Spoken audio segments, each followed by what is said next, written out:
नवरात्रि के 9 दिन तकिए के नीचे ये चीजें रखकर सोने से रोडपति भी बन जाता है करोड़पति। अतः कौन सी हैं वो चीजें, जानने के लिए वीडियो को अंत तक ध्यान से अवश्य देखें। दोस्तों, नवरात्रि में माता रानी को प्रसन्न करने के लिए तरह तरह के उपाय किए जाते हैं। कुछ लोग माता रानी के लिए व्रत एवं उपवास रखते हैं, दान धर्म करते हैं, तो वहीं कुछ लोग माता रानी के लिए यज्ञ तथा हवन भी करते हैं।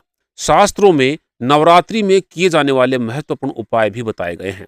इन्हीं में से एक महत्वपूर्ण उपाय आप रात को सोते समय भी कर सकते हैं। यदि आप नवरात्रि में सोते समय अपने तकिए के नीचे कुछ चीजें रखकर सोते हैं, तो ये आपके लिए बहुत ही भाग्यशाली साबित होती हैं। शास्त्रों में ऐसी कुछ चीजों का वर्णन मिलता है जो बहुत ही सकारात्मक होती हैं। इन चीजों का संबंध देवीय शक्ति से होता है।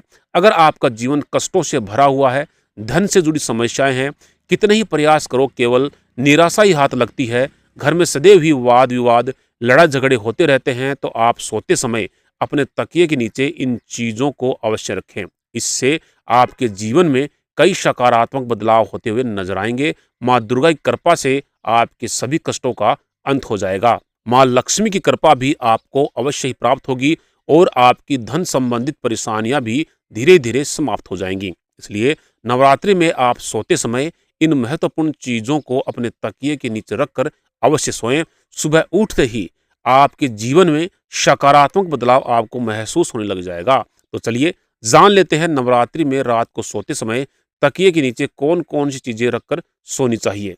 सबसे पहली चीज है तुलसी पत्र। दोस्तों, तुलसी सनातन धर्म में सबसे अधिक पवित्र मानी जाती है। नवरात्रि में रात को सोते समय तकिए के नीचे तुलसी पत्र रखने से आपको काफी फायदा हो सकता है। दरअसल रात को सोते समय तकिए के नीचे तुलसी के 3-4 पत्ते रखने से सकारात्मक ऊर्जा प्राप्त होती है। इतना ही नहीं, अगर इस तुलसी के पत्ते को सुबह उठ करके आप खाते हैं, तो नकारात्मक ऊर्जा आपसे दूर रहेगी। इससे आपको कोई बीमारी भी नहीं होगी। लेकिन याद रखें कि तुलसी पत्र शाम के वक्त, रविवार को और ग्रहण के दौरान ना तोड़ें। ऐसा करने से आप पाप के भागीदार भी बन सकते हैं। अतः तुलसी पत्र तोड़ते समय सावधानी अवश्य रखें। दूसरी चीज है मोर पंख। दोस्तों, सकारात्मक ऊर्जा की प्राप्ति के लिए और कामयाब होने के लिए आप नवरात्रि में अपने तकिए के नीचे एक मोर पंख अवश्य रखें। इसका असर काफी लाभदायक सिद्ध होता है। कुछ लोग मोर पंख को अपनी किताबों के अंदर भी रखते हैं। ऐसा करना उनके लिए काफी शुभ माना जाता है।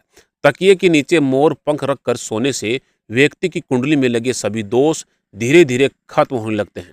कुंडली के दोष खत्म होने से व्यक्ति का भाग्य पूरी तरह से उसका साथ देने लगता है। किसी दुर्घटना से बचने के लिए भी मोर पंख काफी लाभदायक साबित होता है। जब आप सुबह उठें तो तकिए के नीचे रखे मोर पंख के दर्शन जरूर करें।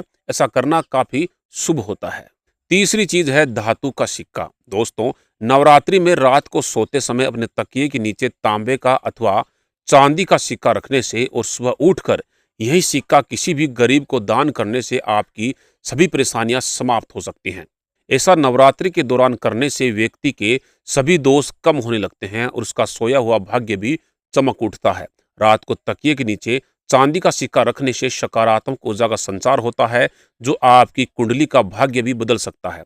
अगर आपकी कुंडली में चंद्र दोष है, तो ऐसी स्थिति में आपको तकिए के नीचे चांदी का सिक्का जरूर रखना चाहिए और वही मंगल दोष को दूर करने के लिए तांबे का सिक्का रखना चाहिए। ऐसा करने से आपको मंगल दोष से छुटकारा मिल जाएगा और आप देखते ही देखते रातों रात मालामाल हो जाएंगे।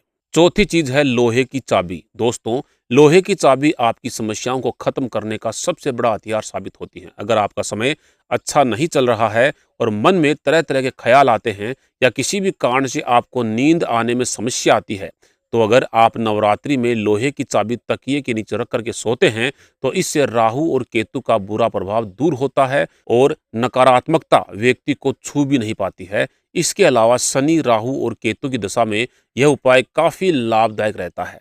अगर अन्य उपायों की बात करें तो तकिए के नीचे लहसुन भी रख के सो सकते हैं। लहसुन रखना भी आपके लिए काफी लाभदायक सिद्ध हो सकता है, क्योंकि लहसुन को भी सौभाग्य का प्रतीक माना जाता है। आप चाहें तो सोते समय अपने तकिए के नीचे लहसुन की कलियां रख करके सो सकते हैं।